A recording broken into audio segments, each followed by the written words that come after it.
Hey guys, welcome back to another evening in the Stormcave. I'm your host, Grant Walker, and I'm here with my co-host, Jenelle and Schmidt. Janelle, how are you doing? I'm doing great, and I'm so excited to be back here for another episode where stories live and breathe and we cherish all our family memories. Yeah, absolutely. Absolutely. And today we've got kind of jumping into one of our first episodes where we're going to talk about some of the things that we love and hopefully going to make it kind of fun for each other, fun for you as the audience. We're going to make a little bit of a game out of it. Today, we want to talk about some of our favorite movies to watch with our families that we think you may not have seen, kind of hidden treasures, something that we're always looking for. We've talked about this before, how whether you're going into Blockbuster Video or now scrolling through Netflix, it is incredibly difficult to try to weed through all the stuff that is out there to find those hidden treasures that you can enjoy as a whole family, whether it be a book or movies or music. And so we're going to talk about some of our favorites that we think are a little bit off the beaten path a little bit. So one of the things we're going to do to kind of introduce these is we have a list, 10 movies each. It's by no means exhaustive because there's a lot more. In fact, my list kept going, but I wanted to pick 10 of the ones that one, I think maybe Janelle, maybe you haven't seen one or two of these. I wouldn't be surprised if you've seen all of them, but I want to introduce these videos or these movies with a quote and see if the other person can guess the movie. And as you are watching at home, see if you can guess these movies. And if you have seen some or all of these movies, then you, unlike Eustace Scrub, have spent your life watching all the right sorts of movies. Yeah, when you were telling me about the idea for this episode, I got really excited and I came up with a list of 40 movies. So I had to put them into I had to put them into categories. So I have the ones for today, but we have more podcast material. I did end up talking to my kids because I was trying to think, okay, movies that I like are a little bit different than the movies that the whole family likes. And obviously, I had to knock off things that I thought, okay, everybody's seen that, like Star Wars or The Princess Bride. I don't think people haven't seen those movies. So I took the list and gave it to each of my four kids because I was like, okay, I've got 14 movies. I got to narrow it down to 10. So I gave each one of them the list and had them number their 1 through 10. And it was very interesting to see which movies I thought we had enjoyed as families that none of them remembered ever watching. Oh, no. But that was good because it meant that it was pretty easy to knock those 4 extra movies off the list. It also But I means do have an honorable mention. So I do have 11. perfect. Well, if there's any crossover, maybe you could throw in some of the other ones in case some of our lists are the same, which maybe they will be. But that's also awesome because if they don't remember watching them, that just means you get to go back and watch those again with them sometime. That's what I thought. Right, right on. Um, Also, a little bit of, I don't know if you would call it a disclaimer, but as we go through these lists, Janelle, your kids are a little bit older than my kids. My kids are a little bit younger. A lot of the movies on this list of mine are movies that we have watched as a family and enjoy, but there's probably half of them that we haven't watched as a family yet, just because my kids aren't to the age where they would enjoy them, maybe, or because we have decided that maybe they're not quite appropriate for them yet. There are a few movies on my list where I would wholeheartedly recommend them to a family, but I would also do it with a little bit of a disclaimer saying maybe the ideas or themes in the movie might be for a little bit more of a mature audience. So some of these movies you can enjoy with your kids when they're 2 years old. And some of these movies I would suggest maybe watching them when your kids are a little bit older, middle school, junior high, high school age. And so maybe we'll throw that in there as we talk about these movies because families are at different stages, and sometimes you are stuck in the age of watching Daniel Tiger and cartoons, which is wonderful, but it also is exciting to get to move beyond that and to start seeing some of the stuff that maybe we're more interested in as parents.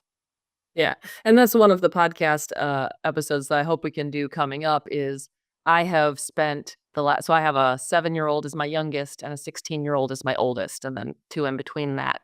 And so, we've been in the cartoon movie, era forever because we keep having younger and younger children, and so I have made it one of my life's missions, just kind of a low-key life mission, to introduce my kids to movies that are live action. And so I do have a whole list of movies that I have used as kind of my these are movies that they like that are live action so that I don't have to spend the rest of my life watching cartoons. Yes. But this is not that list. This is not that list for another time. Yeah. All right. Well, like I said, if you're watching at home, see if you can guess any of these movies based off the quotes that we introduced them with. We're going to try to do the same. And also, we would love it if in the comments you let us know if you've seen these movies, any of them, or all of them. If you've seen all of them, you should get a prize for being Yeah. an outstanding citizen.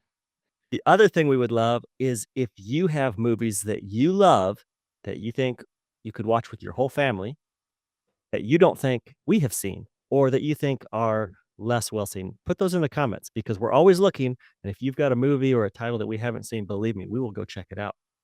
So, without any further delays, let's go ahead and get into our lists. 10 movies that we love to watch with our families that we don't think you have seen. Janelle, how about you go first? Okay, can I start with my honorable mention? Because I'm really bad at following directions. Yeah, sure. Let's start with number 11 first. Number 11. 10 movies. I mean 11. That's right. That's Okay. fine. Here's the quote. Hey, to be fair, I've actually got about 17 on my list, and I'm still in the process of trying to whittle it down as we go through this. Well, then you can do 11 too, and we'll just title the podcast 11 movies, and people who tune in will go, wait, why are they saying 10? Because that's how we roll. Yes, it doesn't really matter what the number is, right? As long Right. as it's a number. No, more is more. That's what I like to Yes. say. And if we have overlap, like we won't know exactly how many movies until we're finished with the podcast. It could be 22 movies or it could be 11 movies. That's the other thing. Make your guesses right now before you start watching. How many total movies are we going to cover? How many total titles will there be in this podcast episode? Total titles. Nobody knows yet. Okay. Nobody knows. Here's the quote of movie 11. Join the club. Many of us have killed him over the years, but he keeps coming back. Now that is an intriguing quote. Let me think. I've got some guesses, but they would be so far off if they were wrong. So go ahead. I can't. Phantom. The Phantom. That is awesome. And you know what is funny is we just watched that with the kids here recently, and I hadn't seen it in years, and I love that movie. I can't make a sequel because I'm pretty sure that Billy Campbell is 60 years old. But man, that was I'll talk about an awesome superhero movie before superhero movies got big. It really was, and it aged well. We just recently saw it again for the first time in years and years. I went and bought it, and I was, you're always there's a little trepidation when you pick up something you haven't seen in 20 years. Is this gonna be as good as I remembered it being? And it was. I was so happy, and the kids all loved it. It's intense, it's funny, it's campy, it's clean, and it's got just enough scary, but like nothing too over the top that anybody had nightmares, which is always a great balance to achieve. Yes. Well, it has one of the absolute best comic book villains in Xander Drax that has ever graced the silver screen. He is scary but hilarious at the same time and just absolutely fantastic. You would all know who the actor is, or you would at least recognize him. I'm sure I can't think of his name off the top of my head, but he steals every scene that he is in. And Oh, yeah. yeah. Begins and ends with the letter X. That's right. We're going to the Devil's Vortex. Just so happy to be there. He is so excited that you find yourself rooting for him just a little bit. Yeah, that's a fantastic movie, and I can vouch for the fact that my kids, 9, I forgot my kid's age last time. Let's see if he gets best. 11, 9, and 12-year-old? Yes, 12, 9, and 7. Now. That's right. 12, 9, and 7 thoroughly enjoyed it, and as did I. So yes, I think The Phantom is the one that you should check out with your family. That's a great movie. And that's a good one to start with. I think you're going to have a great list if that one didn't make the top 10. All right. So I have a quote here for you. And I think you've probably seen this movie. But this one it's number 1 on my list. So I'm starting with number 1. Yeah, I don't know. We're going to start there. We're going to start with. Okay, we're just all sorts of rules. It might not jump to number 2. I might jump down to number 11 after this, but I'm going to start with number 1. And I love this movie for a number of reasons. This one, I do have to put a little bit of a disclaimer out there. I think it is one of the most heartwarming uh, movies out there, but it does have 3 or 4 rather jarring moments of language. So I don't know if I can recommend this freely to the whole family, but I have watched it with my kids. And I do think you probably need to be a little bit older to appreciate it, but I do love this movie. So here's the quote. Let's see if you get it. It's 2 characters talking to each other. My wife said something. She said, failure is never quite as frightening as regret. Oh, that's good advice. Pretty good. I wish somebody would say that to me. Huh. I have no idea. So that is from the movie The Dish. Have you seen that movie? Oh, yes. A movie that I kind of discovered, I don't even know how, but it's a very small budget film made down in Australia. Yep. Australia. Yes. And it has Sam Neill, who is wonderful. And the guy who plays the voice of Kronk. It has Kronk in it, who that's his name in real life, obviously. And it is just a beautiful, charming movie. Like I said, there's a couple of moments of rather jarring language, but it kind of, in my mind, it's a little bit like the way I envision pubs from the early 1900s in England. There's something wholesome about a pub where C.S. Lewis and J.R.R. Tolkien are talking in the corner that separate it completely from today's bar scene, maybe? I don't know. Yes. So I don't know if that's fair when there's some probably 3 or 4 moments of rather jarring language, but it's played for laughs, but it's a very heartwarming movie. It's a true story. It's based on the Apollo 11 mission, and there was a small satellite receiving station down in Parkes, Australia, and they were the largest tower down there, and they had to receive communication during the moon landing that couldn't be received in the northern hemisphere.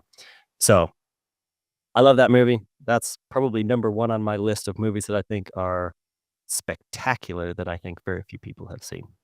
Yeah, that one is just gorgeous. Absolutely. My kids have not seen that one yet, but Well, your kids might be at the age where they would appreciate it. My kids, probably not quite. Reese, my oldest, my 12-year-old, she loved it. it's funny though the things that they'll enjoy because my next one is one that I did not think that the younger kids were going to enjoy as much as they did.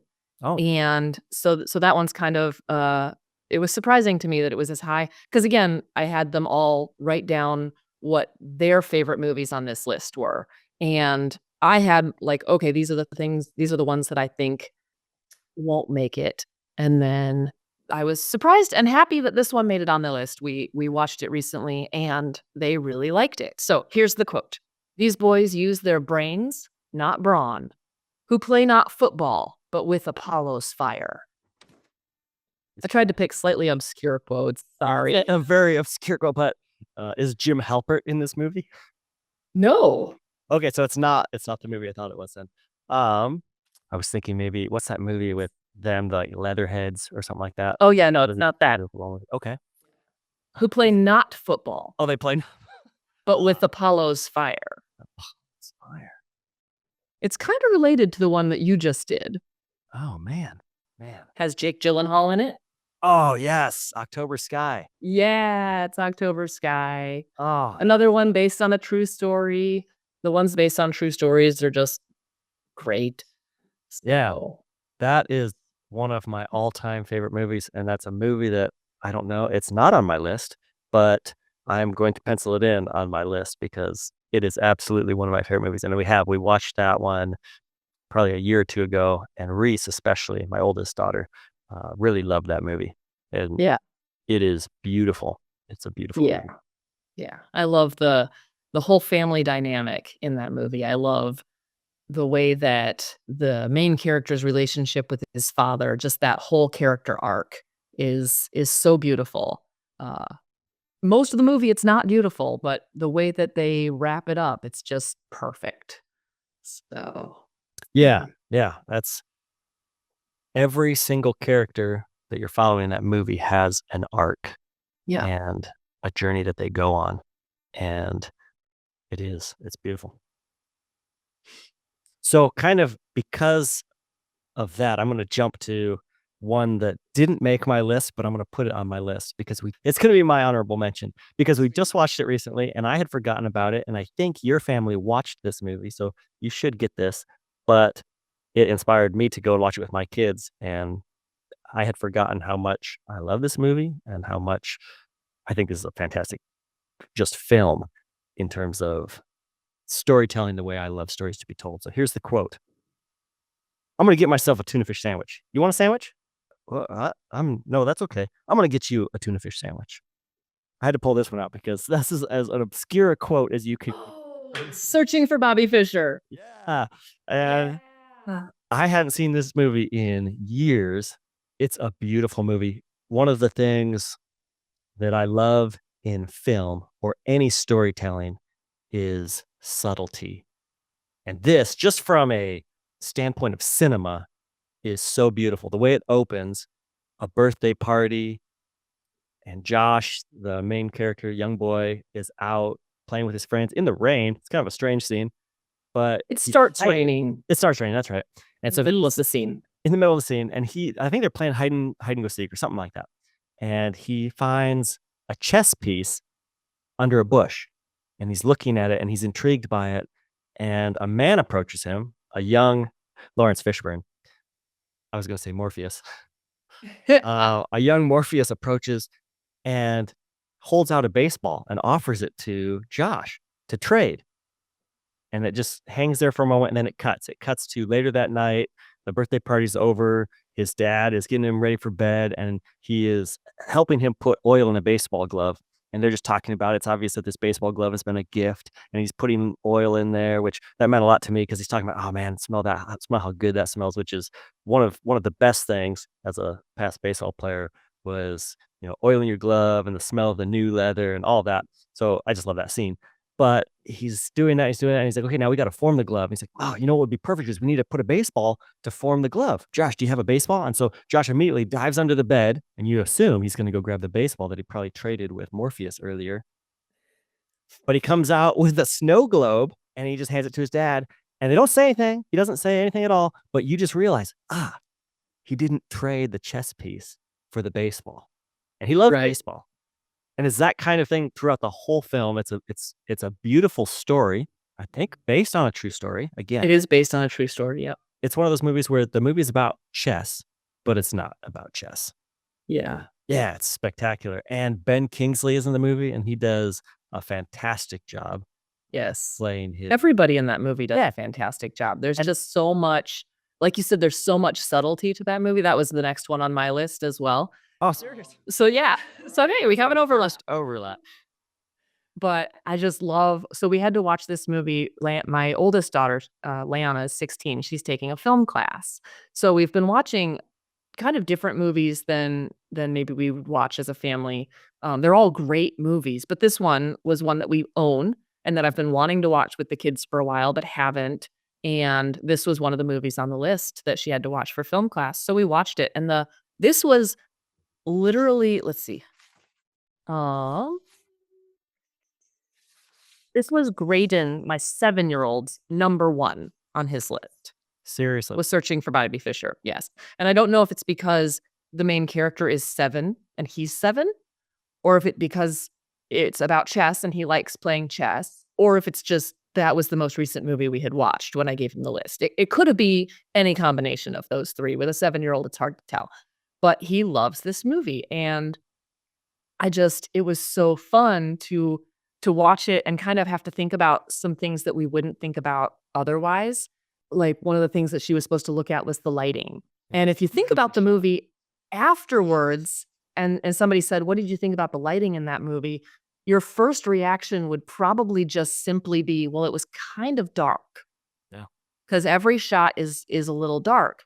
But if you go back and rewatch it, you realize just how gorgeous the lighting is and how there are certain scenes where you've got this golden rays of light shooting through the window in this perfect scene where the people walking through it are going from light to darkness to light to darkness, and how there's just kind of that theme in the movie as well, as there's like the good things about playing chess and the good things about competition, and then the difficult things and the bad things and the hard things about being involved in a competition and also just the juxtaposition of Bobby Fischer, who's not actually in the movie. It's called Searching for Bobby Fischer. It's not about Bobby Fischer, but there are like cuts to true footage of him, right? Because his life story is kind of being told in parallel, and seeing how he treated the game of chess, and kind of what the game of chess did to him, and then Josh playing the game of chess and how he's treating it, and how he's resisting that competition affecting him in the same way, and how he's still has other interests like baseball, and it's just very, very cool to kind of see, and a lot of neat things to talk with the kids about as well. Yeah, absolutely. I love, again, kind of like the last movie we talked about, every main character in the movie has an arc. They all are changed as they go through. They all learn something. And I love, at first it's his dad who is so excited and pushing his son. And he gets to the point where he's like, if you don't want to play chess, you don't have to. In fact, I don't want you to. And at that point, Josh has gone on this journey where he goes from saying, maybe it would be better not to be the best because then you could lose and it would be okay. To it gets to the end to where he says, "No, I have to play. Yeah. I have to win." And he goes, "Well, why do you have to?" He goes, "Because I have to." Yeah. So now I have to, I have as to. he points at himself, yeah. But even the side characters, his friend and his friend's dad and his mom and Ben Kingsley goes on this journey and has some beautiful lines talking about Bobby Fischer, talking about how he points that Josh and his dad go to where they're some of the elite chess players in the world are playing, right? And Ben Kingsley is looking around the room and he's pointing out like he was ranked number one at one point and he was a past world champion. And they look run down. They don't look like they're doing really well. And he's trying to, I don't think he's trying to discourage, but he's trying to say, this is what this is. And he's talking about everyone in here. We are but forgers trying to be what Bobby Fischer was. He says, "You want to know what I want? I want what he took with him when he left." And that was just the fact that he had elevated this to something that's beyond a game. It's not just a game. And yeah, it is. It's beautiful and it's powerful. And the cinematography is beautiful. And I had totally forgotten about it. And it's one of those movies that kind of sticks with you a little bit. And I promise, well, don't promise, but I think there's a good chance if you watch this movie, if your kids have not played chess, they're going to ask you to go out and get a chess set because, yeah, you do. You want to go out and play chess. And it's funny because last week or 2 weeks ago, there was a chessboard at our youth group. And so one of the kids pulled it out. We started playing. I think I got beat in like 11 moves, rather humbly. All right. So I think you're up now. Okay. So this one was Natalie's number one, Oh, okay. and my quote is, "I love the stupid king." Dreamer. I was actually gonna guess Dreamer before you even said the quote, just because I know Natalie a little bit and I Yeah. know her love for horses. And Dreamer is on my list. Man, you want to talk about one of the absolute most beautiful stories, beautiful movies that I know our dad has probably seen it 100 times, and he might watch it every other movie. I don't know, but yeah, just spectacular. Yeah, I struggle to find a more perfect family movie, to be perfectly honest. There's just like, if we're gonna have people over, and especially if I don't know what their kids' level of ability to handle things that are maybe a little scary or maybe a little bit more intense, like Dreamer is the one that I pull out because there's nothing objectionable in Dreamer at all, and there's just it's such a beautiful story, and again, all of the characters go through different arcs. It just deals with real life though too. It's not we talked about this in our last podcast. It's not safe because it just deals with the real hardship that people go through and endure, but it's so good. And it's got Kurt Russell in it. So Of course, yeah, and Dakota Fanning. yes, yes. And I think Chris Christopherson Yep. and a number of other actors who are all wonderful in their roles. Uh, Yeah. even the prince from I think Saudi Arabia. Yes, he's wait, no, wrong movie. Wrong movie? No, there is. Isn't there? Is there a Because prince from Saudi Arabia? I don't know if he's a prince, but isn't there? He's trying to buy the horse, or he has to front the money to beat his brother, doesn't he? Am I thinking the wrong movie? I could be thinking the wrong movie. But I thought, like, at the end that she needs $40,000 to be entered in the race. Go watch it and tell me if I'm wrong. Okay. Okay. Yes. Yes. The ritzy stable down the road. Okay. That's right. Yeah, it's been a while since I've seen this one. Yes, I forgot about that. I know you were thinking of the other great movie that should be on one of our lists that has some prince, that has a Saudi Yes. Arabian prince, but it's not that one. Not that one. Yes. All right. Well, All right. What's your next one? so my next one on the list is more of a lighthearted, fun fare, but we watched this recently and really all of them enjoyed it. So let's see if you, I know you're going to get this quote. You weren't thinking of betraying me. Not me. What was so good to you? What looked after you? I thought we was mates. I thought we were more than mates. I thought we were friends. Shipwrecked. That's right. That's right. And that quote ends, I think, with, now I'm going to give you the count of 3 to tell me where my treasure is before I blow your head off. Yes. Such a good friend. Yes. With friends like that, man. But we grew up watching that movie, and just, before all of the Pirates of the Caribbean movies came out, it was kind of in the vein or the feel of like Swiss Family Robinson, just this really wonderful adventure with, again, like some of these kind of bigger themes. You got Hawkins, whose father is injured, and his father is a sailor. And so he has to go to sea to take care of his family and basically to be able to save his farm from being collected by probably Bank. Potter, the bank. Yeah, Potter. Pottersville. Potter. Mr. Potter. He's out there buying everybody up. But he just goes out and has this really, really cool adventure. And yeah, again, it's just a lot of fun. So I enjoy that one.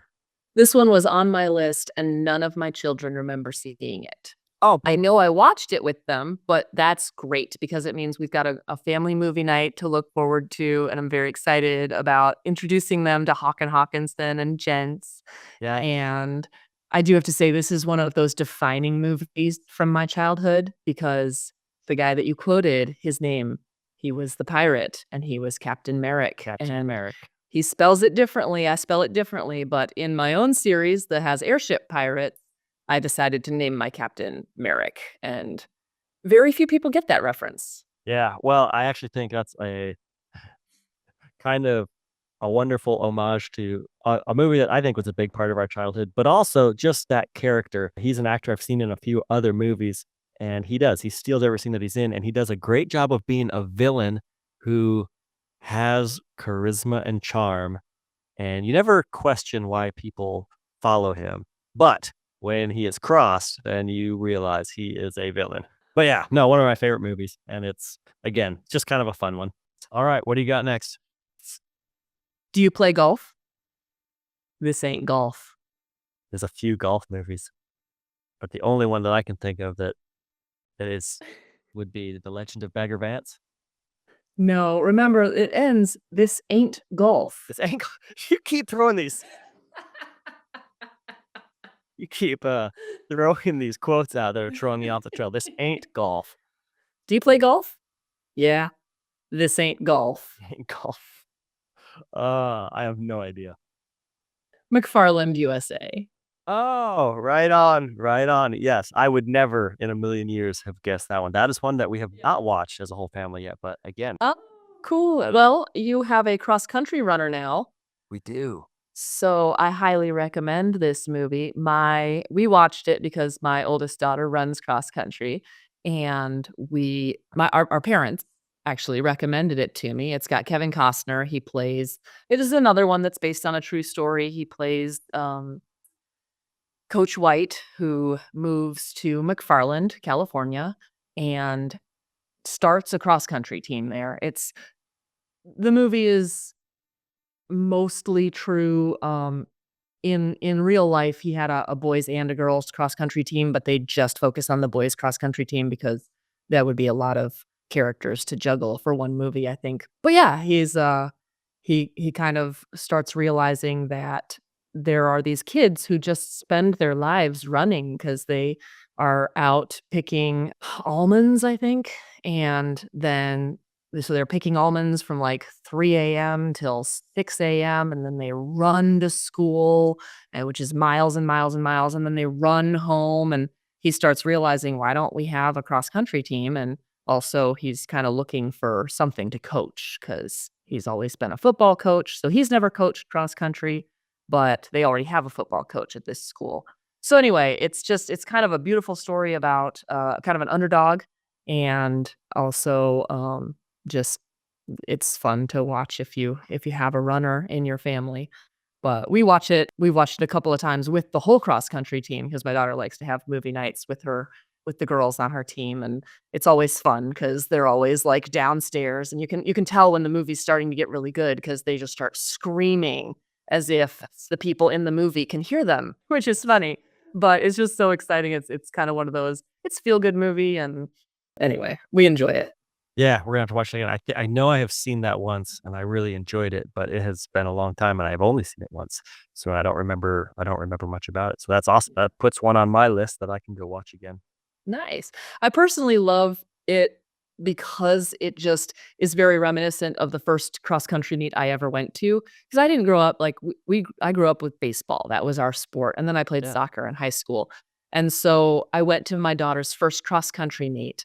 And I'm standing at the start line, right? And all the people are standing at the start line. And the gun goes off and the race starts and the kids run, and then I'm standing there like, "Okay, well, the end line is over pretty close to here, and I guess I'll see them when they're done," and the whole crowd just takes off across the pasture, and my friend is like, "Come on, let's go," and I was like, "Where are we going?" And so I'm running along and well, the whole point of a cross country meet is you don't just stand at the start and finish, you go, like, crisscrossing the course to see them running as many places as you possibly Wow. can. So you actually really have to be in shape to cheer for cross country, which is funny. And like people are just wandering across. Like I had a dad ask me like last year they were new to the team and he was like, "Where am I not allowed to go?" And I said, "Other than the finish line shoot, there's really nothing that's off limits as you just don't get in anybody's way if they're actively running a race, right? But if you ever thought that football would be much improved by the fans being allowed to just wander onto the field and like see the plays up close, cross country is your sport to cheer for. It's very funny actually. But in McFarland, Kevin Costner goes to his first meet and he's got an egg timer. Everybody else has, real stopwatches. So he's got his little egg timer and all the other coaches are standing there with their clipboards at the 1 mile and they're, calling out the times to their students and he's doing the same thing, but he's having to do math in his head, right? Because he's got this egg timer. And then his last guy runs by and he just like stands there like, okay. And then all the other coaches just turn around and take off. And you see him kind of going, oh, I guess I can go to the next location. And it's just so relatable from my first experience at a cross country meet. So Oh, that's awesome. Yes, Reese, my old star, did just start. She had her first year of cross country, and yes, it was very different than anything I experienced growing up. Baseball. And yeah, it was very interactive, and that same thing where I didn't realize, oh, we're all going for a jog, yes. but it's wonderful. Cross country was really fun.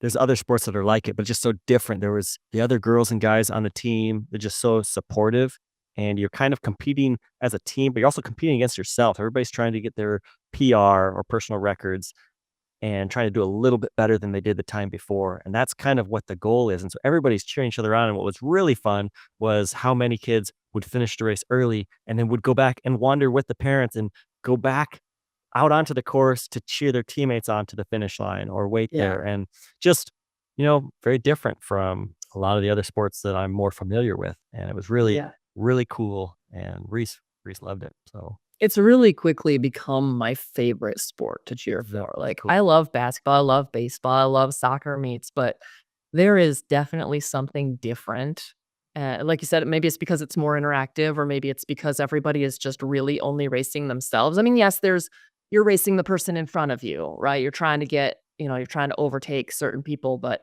when you're out on the course running like 3 miles, there's just kind of that you're racing the clock, you're racing yourself, you're pushing yourself, and see if you can go a little faster than you went last time, and there's something cool about that. And so I'm gonna have to watch that with my daughter, with my kids and my family, 'cause, I think she'd get a kick out of it, and I think she would appreciate it more now after a year of cross country under her belt. Oh, yeah, for sure. So what's your next movie? Alright, my next movie, I'm trying to think of. Okay, I'm just gonna give you the quote that dad always he says this all the time, and what's funny is I know it's from a movie, but until we watched it recently, I had totally forgotten it was from this movie. But the quote is, "Very wonderful and beautiful things do happen, don't they? And most of us spend our lives in the hopes of them." Another quote, just because that one's a little bit, like I said, he always says that, and I always know, what's that from? Another quote, which might help, is, "Apple pie for breakfast. We aren't poor after all." I got nothing. This is from the movie The Railway Children. Oh, yes. And this, kind of like Searching for Bobby Fischer, one of my favorite movies of all time that I had kind of forgotten about. And you watch this movie, and it does have a plot, but it's one of those movies where it almost doesn't have a plot. It almost You're almost just dropped into a chapter of a family's life, and you just experience this season of life with them. Yeah. And it has so many just beautiful moments and things that are happening, and you just Yes. experience them, and you come to those conclusions on your own, and there's just beautiful characters, and yeah, it's just wonderful, and my kids all liked it. I kinda thought that maybe my boys wouldn't get into it, but they did, and it was great, and it's charming, and it's funny, and it's just beautiful. Cool. I'm gonna have to write that one down because we own it, and I have not watched it with my kids yet. But you're right, it's just such a slice of life movie. Yeah, So yeah, and whoever I think Perks, Perkins? Perks? Anyways, the conductor, or not the yeah, conductor, the, railway, station manager. Phenomenal. Alright, what you got next? great moments are born from great opportunity. And that's what you have here tonight, gentlemen. Yes. Miracle. Yeah, you mentioned that one a minute ago, and I was like, "Oh, I'll bet that one's on your is that one on your list too?" You know, it's not on my list, and really surprising that it's not on my list, because that would be near the top of my list. I tell people all the time, I think it's the greatest sports movie ever made, and one of the Agreed. best movies ever made. Yeah. If you ever just need inspiration poured into your soul, the movie Miracle will do that. And I Yes. don't care if you like hockey or not. You know, we grew up watching a different version of this movie. Yes, Like, I own it. like, do you really? It's Miracle on Ice. fine, and it It was. is. You have to find it from somebody who burned it onto a DVD from the television. And you know what's funny is this is one of those cases, and there's a couple times, this is very rare that this happens, but we grew up watching The Miracle on Ice and loved that movie. I remember think that movie, because I haven't seen it in so many years. I think that movie was more focused on the players. And so I remember like Mike Eruzione just being like a favorite character in that movie. And so when we knew that they were making the movie Miracle, it was kind of with this trepidation of there's no way they can top this movie. And Miracle was so good that I don't think I've seen The Miracle on Ice since that. Eh, because Miracle is just so phenomenal in so Yeah. many I ways. it's one of and it is actually very cool because what they did with Miracle was they focused very much on Herb Brooks, who is played by Kurt Russell. A lot of our favorite family movies are Kurt Russell movies, which is just funny to me. But so it focuses on Herb Brooks, and it still has all the players, and you still love them. But one of the beautiful things about the 2 movies side by side is that you they don't replace each other, right? Like, all of my favorite lines from Miracle are not in Miracle on Ice. And all of my favorite moments and lines from Miracle on Ice are not in Miracle. So I can still watch both of them. And I still kind of feel like I have to watch both of them because there are moments like in Miracle on Ice, there's this beautiful moment where Mike Ruzioni has gotten really upset with being the guy that Herb is just coming down on really hard. And so he confronts him about it. And Herb Brooks says, okay, here, I'll tell you what. When I'm coming down on you, I'll call you Mike. If I'm coming down on you for the team, I'll call you Ruzioni. And then he says, you can tell Jim the same thing. And Rizzo turns around and goes, who do you want me to tell? Jim or Craig? And who do you want should tell him, Mike or Ruzioni? And it's so funny, right? And then later they're like when they're voting for Mike or Ruzioni to become the team captain, there's like a whole scene in the locker room where they're voting in Miracle on Ice. It's not in Miracle. You just find out in Miracle, oh, Mike Ruzioni was recently voted team captain. But there's this whole thing where they're voting and they're writing down their votes and they're talking to each other about who they're voting for. And somebody says, I'm voting for Ruzioni because rumor has it coach hates him the most, right? And so these moments that you know about from the first movie actually enhance the experience of watching the newer one, Yes. which now it's like 20 years old, so it's not new anymore. But The movie Miracle, like I said, even if you don't like hockey, you don't have to like hockey to love this movie. which is surprising because I think this is true, other than the actor who plays Jim Craig, all of the actors who play hockey players were hockey players first and were not actors because they wanted to get the hockey right. And they do. Man, it is. Oh, You will phenomenal. probably, if you aren't a fan of hockey, you will come away looking for where you can find some more hockey. Yes, agreed. All right, what's your next movie? All right, so this one is for history lovers out there. This one is a little bit more, I think my boys really enjoy it. I grew up loving this movie. I don't know if everybody in your family would love it, but I do think it is a phenomenal movie. And I quote it all the time.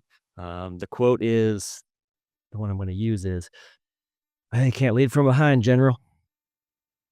If you haven't watched this with your boys, it might be time to watch it in like 3 or 4 settings. This is Gettysburg. I don't think it's on your list, or it's on Not on my list.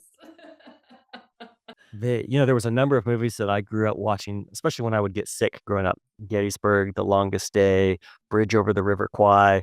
But the movie Gettysburg is one of those movies that, one, just this historical drama with a number Tom Berenger plays Longstreet, and Longstreet is amazing. Got Martin Sheen playing Robert E. Lee. We've got the guy who plays General Pickett is phenomenal. Sam Elliott, and there's Lieutenant Chamberlain, I believe, played by Jeff Daniels, who is spectacular. And it's one of those movies where created by a lot of reenactors. So it is, it's the Battle of Gettysburg. So there's a lot of action, but it's the kind of action that it's not bloody. It is intense. So like I said, it's probably for a little bit older audience, and probably not for everybody in your family, but I do think your boys would love it. Yeah, I should probably Long. give that It's like one 6 another. hours.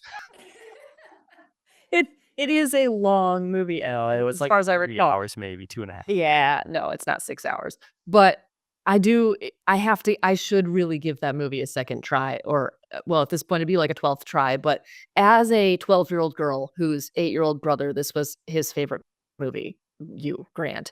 It was not my favorite movie. I really tried to be out of the house when you were watching this movie because it just didn't thrill me at all, but I feel like as an adult, I might enjoy it more because I love movies like Rough Riders, and I love, so I feel like probably I need to go watch it with not, 9-year-old eyes and try That's right. That's right. Well, try to give it a chance because it's a hard-hitting cast, and I know it's a good movie. it has a beautiful, beautiful score. What makes it wonderful is all the characters.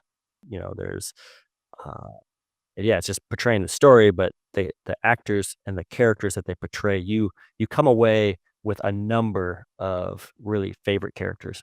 And so I do. It's one of my favorites. But if you haven't seen it and you go and watch it and it's not your favorite movie of all time, I won't be offended because I understand it's probably not for everyone. But it's on my list. Cool. All right. My next one, the quote is, "That's Mount Vesuvius. Hey, Sean, if your mom asks you what you did this weekend, you tell her Uncle Trevor took you to Italy. Journey to the Center of the Earth. Yes. Oh, that's a great one. That's a great one. Another one where we grew up watching the old version, which Right. all I remember was the guy walking around, Gertrude, Gertrude, looking for the duck that got eaten. This pet duck. That's what I remember from that movie. Well, we That's did. It was one of hilarious. those ones that we watched a number of times. Yes. And so when this one came out, I don't think it was as much trepidation that they were going to ruin a favorite of mine. But it's a great movie. So fun too. Oh, it's so fun. It's Brendan Fraser being Brendan Fraser. It's At his best. Oh, yeah, totally at his best. I love this movie. I saw it in 3D, and it is one of those few movies where I'm like, "Yeah, 3D was worth it. I'd love to see it in 3D again." There's just some really fun moments, but, even not in 3D, it's a fun movie, and I love a lot of these movies that are, like, family movies will have a kid who is super bratty, right? Right. And it can ruin the movie if they overdo it. Well, yeah, you want And that arc, but if they're bratty for too long, then you just aren't gonna like them no matter what. But I Right. and agree this because one this one go ahead. he tones down so quick because there's sudden like, he's kind of a pain, right? He doesn't For wanna like be 5 there. minutes, but he gets For pretty yeah, good for at it. like 5 minutes, and then they're in danger, and all of a sudden, he's like, "Oh, I have to work with my uncle, and I really do care, and no, I don't wanna die down here," and he becomes a kid that you really like, and so it's Agreed. nice that that is very short-lived, that Oh, yeah. angstiness, but Yes, agreed. Yeah, this one is fun and just a fun adventure that I think everybody would get a kick out of that one. it has an awesome dinosaur, so, if you wanna show your kids, your younger kids a movie with really great T-Rex in it, but they're not quite ready for Jurassic Park, this would be a good one to Yeah, you'll get a kick out of this because so my one-year-old loves dinosaurs, my daughter, and my seven-year-old grew up just loving dinosaurs, everything dinosaurs, which I think is a lot of us as kids. So not quite ready for all of I have shown the older ones, Jurassic Park, loved it, but not quite ready for some of the more intense ones. Wanted to show them some dinosaurs. So I found the show we used to watch, The Land of the Lost. Did you find that? I wouldn't go looking for it if I were you. Did My it not kids age well? No, I don't know. We didn't get very far. My kids all walked out of the room within the first 10 minutes. They all left, which they've never done. They're usually so bored they'll just sit there and laugh, but no, it was so bad that they all got up and left, and I was sitting there for a second, and I turned it off immediately, so it could have been fun to maybe get into it as we grew up with that show, but yeah, so this would definitely be something that would give you dinosaurs, but probably at a level that you kids can handle for sure. Yeah, for sure. Alright, what you got next? All right, 2 characters talking to each other. "I bet you can't speak French." "Right now, I sorry I speak English." That's very obscure. That was the only Sounds familiar, but I can't place it. I could sing you a song, but I'm not gonna sing. Captain's Courageous. Oh, And yes. this one was on my mind because recently I did a road trip down to Utah, and dad had told me I called him and said, "Hey, I've got like 20 hours, 16." Yeah, what was it?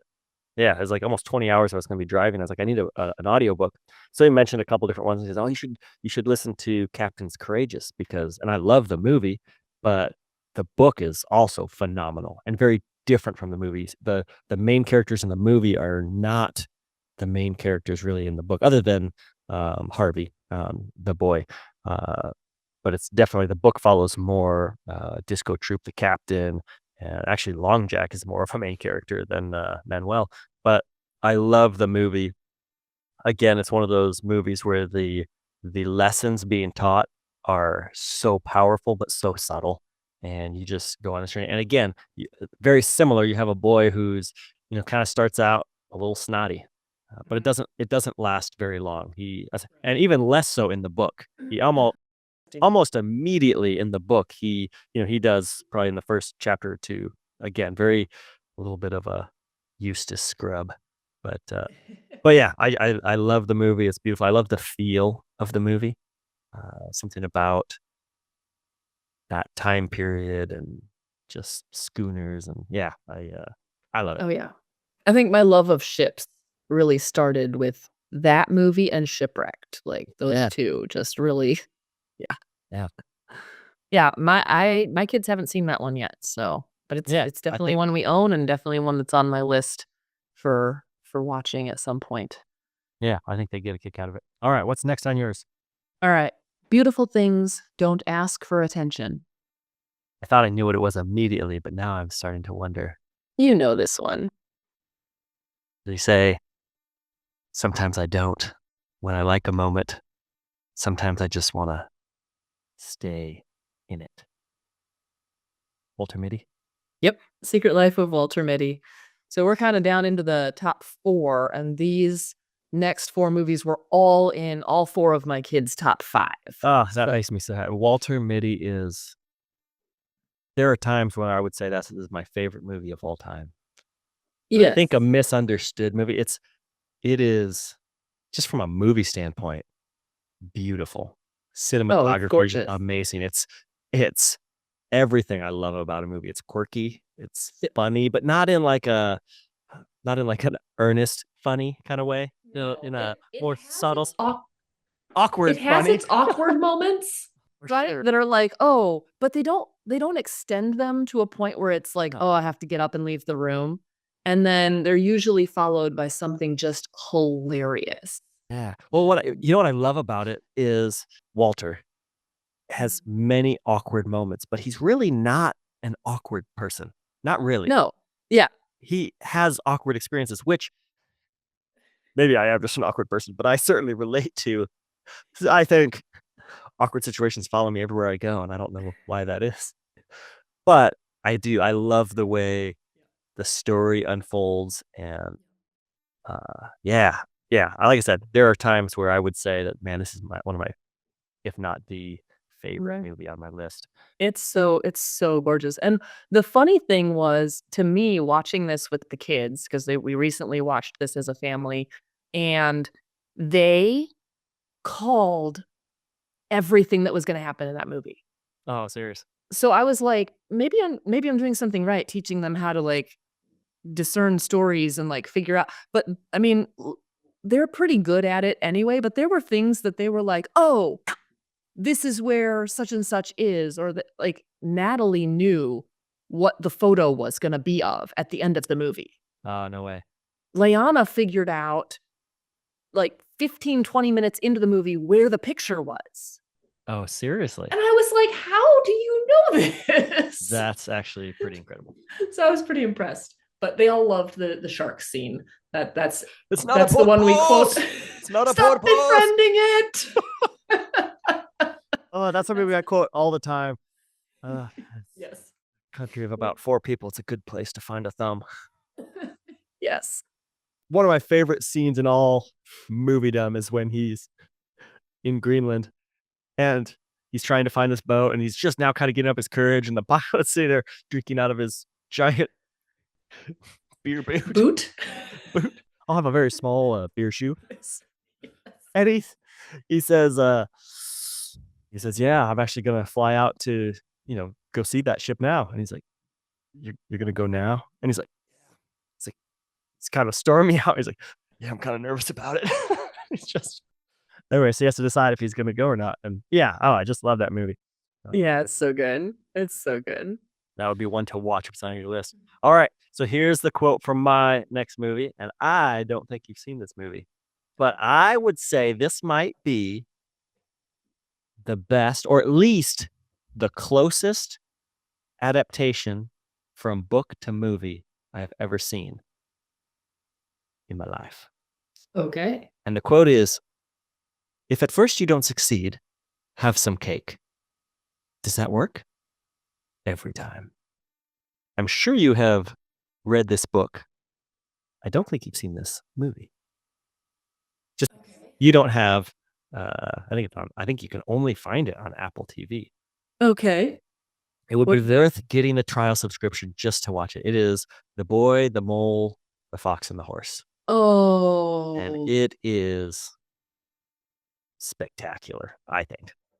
Again, cool. you can watch it with your whole family. I know my daughter loved this movie. I think my oldest boy loved it. It's a little slow because it is almost the book verbatim, and Cool. but the artwork it's animated and it is in the exact same style. So I know that I think it's Charles Mackey, I think is the author of the book, and he didn't do all of the illustrations for the movie, but he certainly found artists who could mimic the style. And the actors they have doing the voices are wonderful. And it's a quiet, probably a short, I would guess less than an hour. But if it's ever a wintry night, you have a small fire going, you just want something that will warm your soul, it is beautiful. It'd be worth getting the trial Apple TV subscription if you can't find it somewhere else. I'll have to check and see if it's available anywhere else. Okay. But it's fantastic. Cool. Well, I love that book, so I'm gonna write that one down as one to look up. Cool. Well, my next one. I don't know where we're at on the list. I'm think on I've only- 3. Okay. We're I've got 3, 2, 1. I've got 4 left. I've got 4 left. So I don't know how many we've Perfect. done, but that's good. All right, what do we got? Perfect. Okay. Where would we even find a vat of toxic waste? I know what this is. Yeah, you do. I know what this is. What do we got? Your quotes are great. This is the only quote I ever quote from this movie. Where would we even find a vat of toxic waste? I don't know. What is it? Kurt Russell again. Russell. Is this Sky High? It is Sky Sky High. High. This is one. The kids just got to watch this over Christmas break, and I didn't watch it with them, which is probably why I missed the quote. But they said it was great, so It's so fun. they can at least vouch for the fact that you might have to do like a top 10 movies you can watch with your family with Kurt Russell as the main character. I know. Well, it's so funny because So I what feel like yeah. every time we pull up a movie to watch, the kids are like, Kurt Russell's in it again. Because it's like you got Dreamer, you got Miracle, you got Sky High, you got Stargate, which the original movie had Kurt Russell in it. You got anyway, it's very funny. We've started sort of realizing that if Kurt Russell's in it, it's gonna be a family favorite. Yes. Yeah. I don't know. Well, I'm gonna have to watch it with the kids together next time they get a chance to, because I'm sure they'll. This one's super fun. It's kind of goes back to superheroes before superheroes were cool. It's very campy.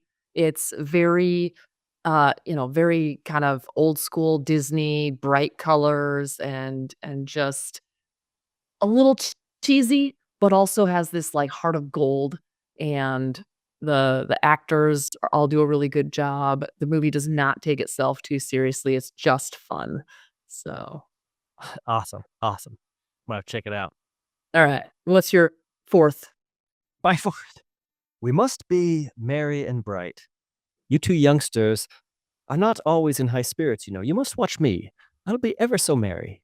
This is in a series of movies. The Okay. whole series is wonderful, but this is the best of this version of the series that we grew up watching.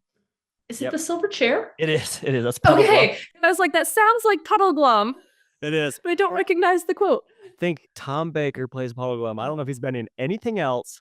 What was Doctor Who? Was he? Oh, that's I have to Yes. watch that because he is spectacular. And so they've got new versions of the Chronicles of Narnia that are out. But they have not made a silver chair yet. So this is the only place you can find the silver chair. And I loved all of the BBC. Again, we grew up with the BBC Chronicles of Narnia. And you go back and I still love them. And what's fun is I think my kids still can get into them, even though, we are now in an age where you can watch. We have live action Lion King. So you also have live action Chronicles of Narnia where they have trained these animals to speak their lines. I don't know how many reels of film they have to go through to get this stuff, but it's spectacular. But we grew up with a man wearing a barrel and his face painted like a beaver. And you know what?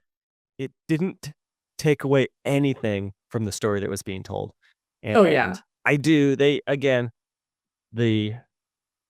the set pieces and the costume design leaves a little bit lacking, but the characters and the acting and the story are are wonderful. And the silver chair was my favorite of them, probably because of Tom Baker, who plays Puddleglum. He Oh, is stole the show. unbelievably wonderful.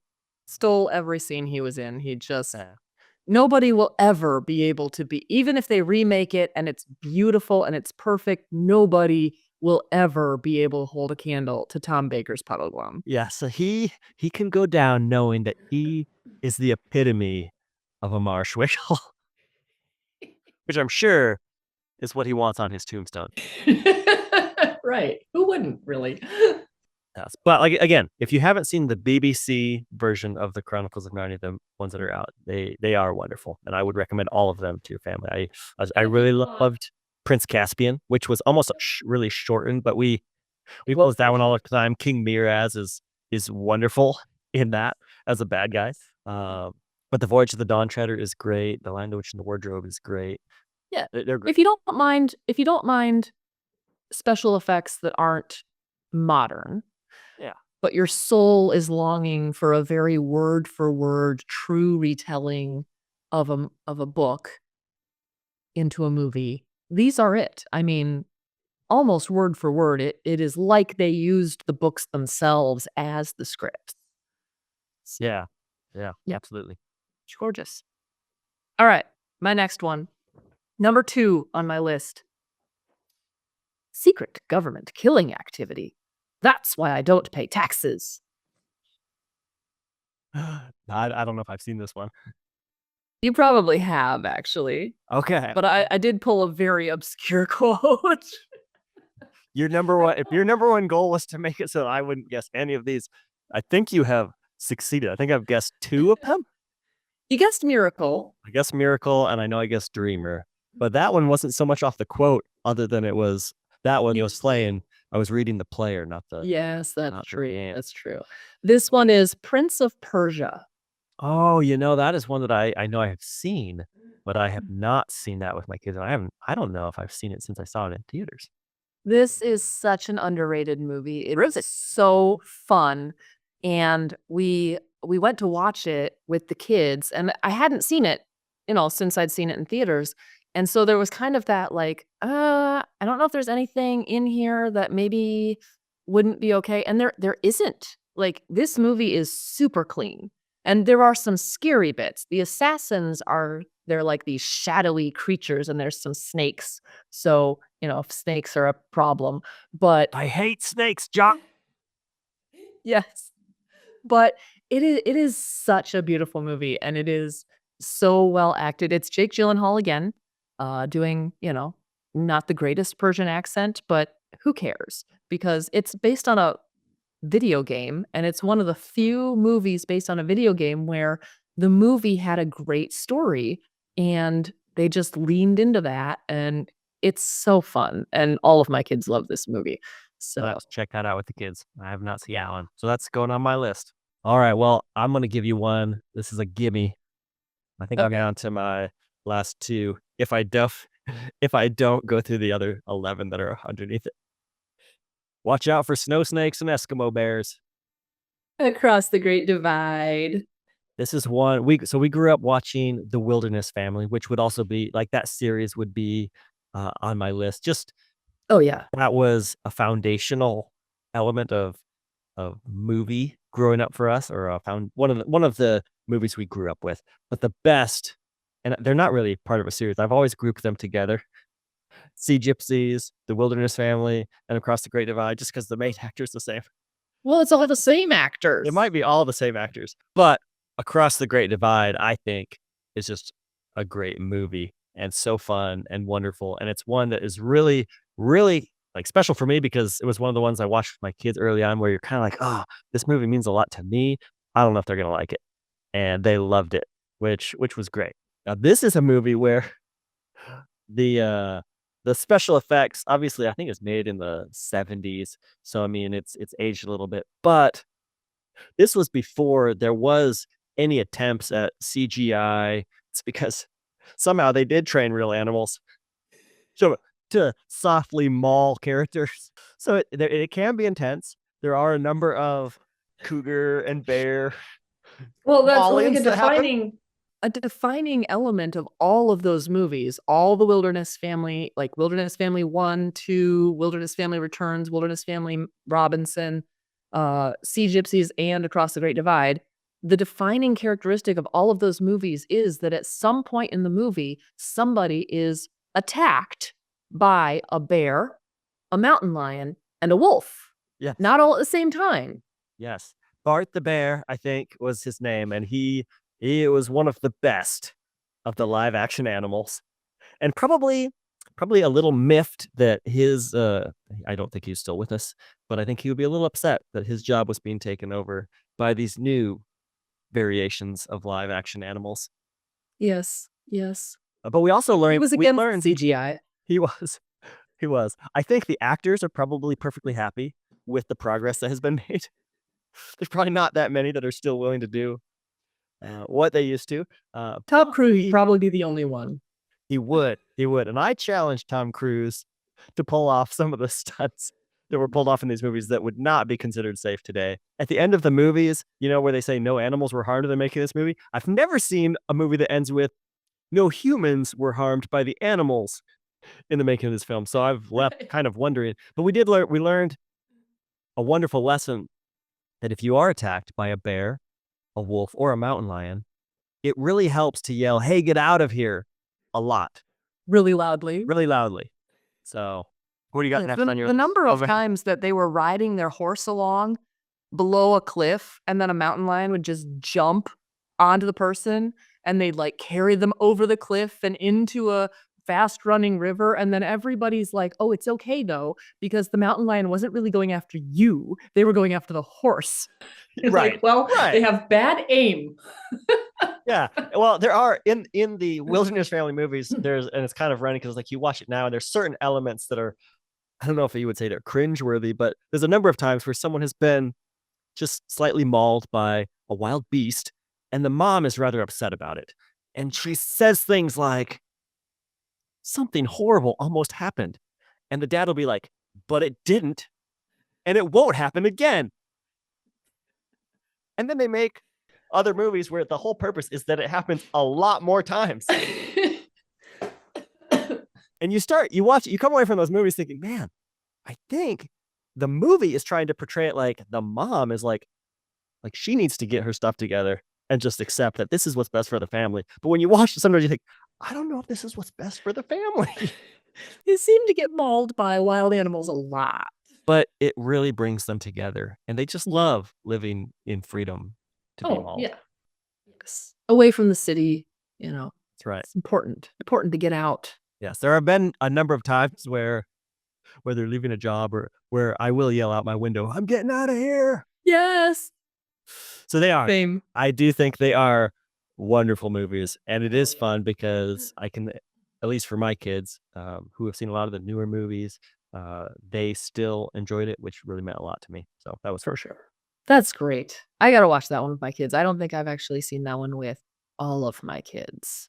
Leonna's probably seen it. Across the Great Divide is, of all of them, that is, I think, the best overall movie. And I think just in terms of the story and acting, and it holds up well. Yeah, it does. I'll All right. stand by it. My number one movie. Number one. Yeah, I gotta try to get into the actor. Keep it subtle. Civilians mustn't know magic exists. That would be complicated. Okay, so I'm gonna guess the movie, but I want to make sure I get it right.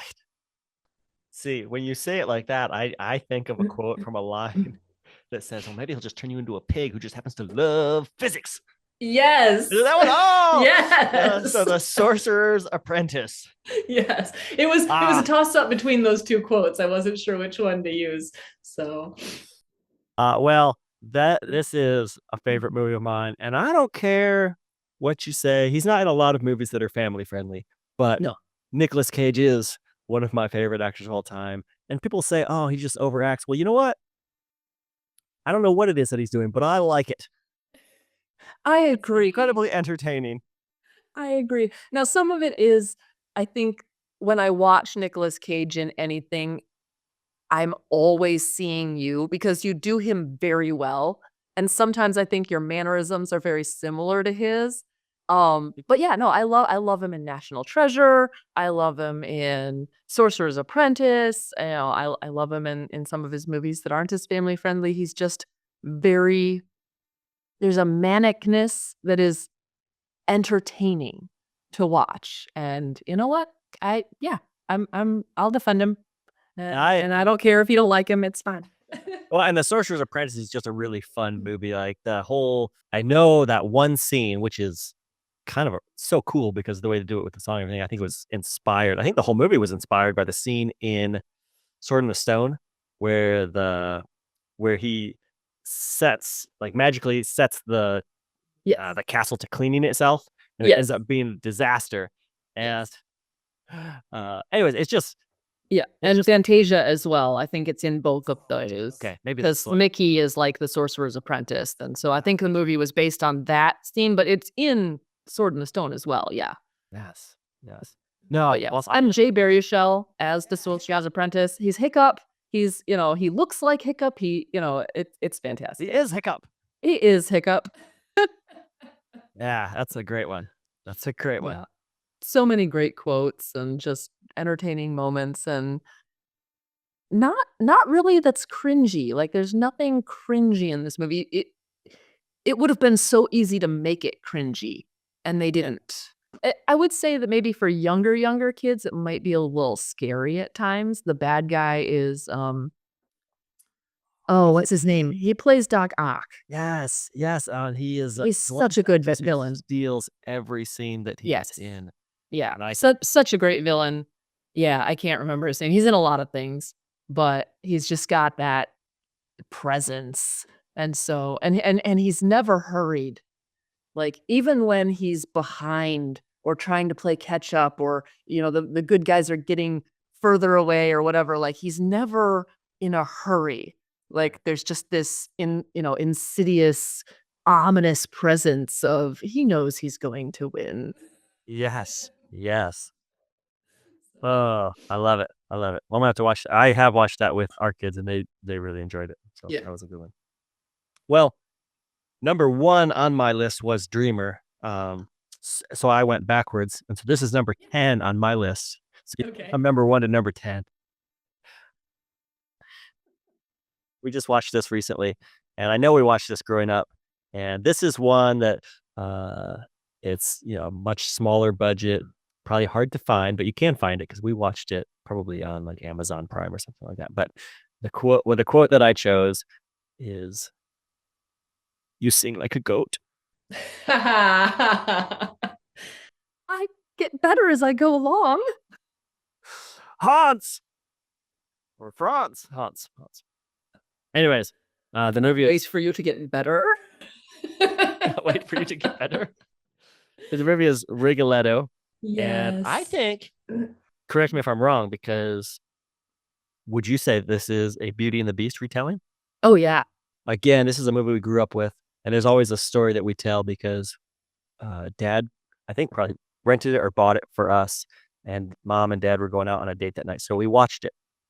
And when they came home, we were telling them how much we loved it and how wonderful it was. So we sat down right then and we watched it again with them, with our parents. Yeah. We watched it as a whole family.